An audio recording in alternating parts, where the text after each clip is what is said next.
अस्सलाम को व्यूवर्स, आप देख रहे हैं निम्रा कुकिंग यूट्यूब चैनल। आज मैं आपके साथ बहुत ही मज़ेदार सी बहुत ही यम्मी सी डक फ्राई की रेसिपी शेयर करूंगी। तो यहाँ पे हमने डक फ्राई बनाने के लिए एक लार्ज साइज़ की डक ले लेनी है, जो कि नॉर्मल डक से थोड़ी सी ज़्यादा बड़ी होती है। तो यहाँ पे हमने ज़िबा कर लिया डक को। उसके बाद इसका जो है ना हम गोश्त बना लेंगे। इसके बहुत ही ज़्यादा फ़ायदे हैं, ये बहुत ही मज़ेदार बन के तैयार होगा। इसे हम इस तरह के तरीके से बनाएंगे जिसकी स्मेल है वो बिल्कुल ख़त्म हो जाए। ज़्यादातर लोग कहते हैं कि इसकी स्मेल ख़त्म नहीं होती और ये खाने में मज़े की नहीं होती है, बट बहुत ज़्यादा मज़ेदार बनकर तैयार होगी। तो आप एक बार इस रेसिपी को ज़रूर ट्राई करिएगा। तो इसका हमने जो है ना गोश्त बना लिया, तो इसके अंदर हमने इसे ऐड कर लिया। इसके अंदर आपने लहसुन के जवे ऐड कर देने हैं। लहसुन के जवे की क्वांटिटी आपने ज़्यादा रखनी है, क्योंकि लहसुन ही इसकी स्मेल ख़त्म करेगा। और ये चिकन से टाइम थोड़ा सा ज़्यादा लेती है, तो इस वजह से हम ना इसके अंदर पानी की जो क्वांटिटी है थोड़ी सी ज़्यादा रखेंगे, क्योंकि इसे पानी के साथ इसने सॉफ्ट होना है। और लहसुन की जो है क्वान्टिटी आपने ज़्यादा रखनी है और लहसुन ने इसकी स्मेल ख़त्म करनी है। तो हमने इसे चूल्हे पर रख दी है।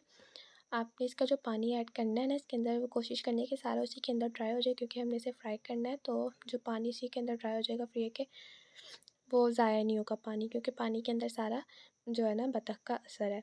और जो फ़ायदा होगा हमने इसे ज़ाया थोड़ी करना है, तो इसी के अंदर हम ट्राई कर लेंगे। इसके अंदर हमने जो है ना हरी मिर्च ऐड कर दी है। हस्बे ज़रूरत आपने इसके अंदर हरी मिर्च ऐड कर देनी है। हरी मिर्च ऐड करने के बाद इसे हम ना अच्छे से पकाएंगे, इसका पानी ड्राई हो जाए और जो गोश्त है वो सॉफ्ट हो जाए। तो हम इसे ना, आपने ढकना नहीं, वैसे आप बगैर ढके भी पका सकते हैं। पानी ट्राई करना है। और अब एक बार हम चेक कर लेंगे, गोश्त में चेक कर लेते हैं सॉफ्ट हो गया हुआ है। तो एक बार यहाँ पे गोश्त चेक कर लेंगे, सॉफ्ट हो गया। पानी आपने कोशिश करनी है कि इसी के अंदर ड्राई हो जाए, जो सारा हमने इसके अंदर ऐड किया है। तो गोश्त जो है वो काफ़ी हद तक सॉफ्ट हो गया हुआ है। जो पानी थोड़ा बहुत है वो इसी के अंदर ड्राई करेंगे, फिर इसे एक सेपरेट बाउल में निकालेंगे। पानी ड्राई हो गया हुआ है, इसे हम सेपरेट बाउल में निकालेंगे। और फिर जो इसके अंदर हमने स्पाइसेस वगैरह ऐड करनी है ना, वो ऐड करेंगे।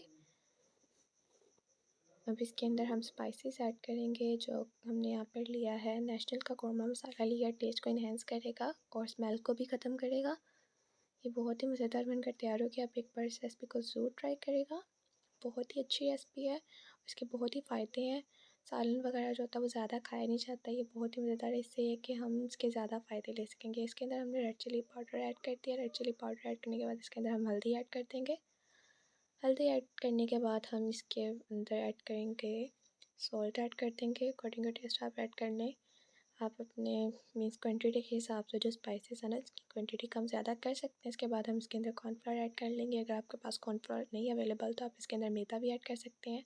इसके बाद हम इसे अच्छे से मिक्स करेंगे। मिक्स करने से पहले हम इसके अंदर ना चिली सॉस और जो है ना सोया सॉस ऐड कर देंगे। चिली सॉस और सोया सॉस भी स्मेल ख़त्म करने के लिए बेस्ट है और टेस्ट को भी इन्हेंस करेंगे।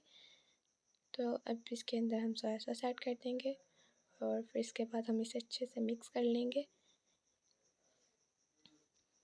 आप इसको हाथों की मदद से या फिर मिक्स कर लें, ताकि अच्छे से जो इसके अंदर हमने स्पाइसेस ऐड किए हैं ना, वो गोश्त के ऊपर अच्छे से लग जाए। और इसे हम तकरीबन 5 मिनट रख देंगे। और इसके अंदर हम टाटरी ऐड कर देंगे और ना खुशक धनिया ऐड करेंगे, क्रश किया उसे हम ना हाथ के साथ क्रश कर लेंगे, वो ऐड कर देंगे इसके अंदर। इसे मिक्स कर लेंगे। इसे तकरीबन 5 से 10 मिनट का स्टे देंगे। उसके बाद हम एक कढ़ाई लेंगे जिसके अंदर हमने ऑयल लेना है और फिर इसके अंदर हम इसे फ्राई कर लेंगे। इसे फ्राई करने के लिए आपको बहुत ज़्यादा ऑयल की ज़रूरत नहीं है, आप इसे कम तेल में भी फ्राई कर सकते हैं। इसे हम फ्राई कर लेंगे। सारी जो हमने बनाई है ना प्रोडक्ट, इसे इसी तरह फ्राई करेंगे हम। फ्राई करने के बाद हम इसे एक सेपरेट प्लेट पे निकाल लेंगे। कॉर्नफ्लोर या मैदा आप यूज़ कर सकते हैं। कॉर्नफ्लोर ये है कि जो इसको गोश्त को है ना तो ऐसा क्रिस्पी बना देंगे। अगर मैदा ऐड करेंगे ना, उसकी कोटिंग बहुत ज़्यादा ना हैवी हो जाएगी, मज़े का नहीं लगेगा। तो आप इसके अंदर कॉर्नफ्लोर ही ऐड करेगा। तो अब यहाँ पे हमने जो सारा ये बना ली है, ये बहुत ही मज़ेदार बनकर तैयार हुआ है। अगर आप इस रेसिपी को ट्राई करेंगे तो अपना फीडबैक भी ज़रूर देगा। बहुत ही मज़ेदार है और इसके बहुत ही ज़्यादा फ़ायदे हैं। आप इसे ज़रूर ट्राई करेगा। Hope you like this video, so please thumbs up and don't forget to subscribe my channel. मिलेंगे नेक्स्ट वीडियो में, तब तक के लिए अल्लाह हाफिज़।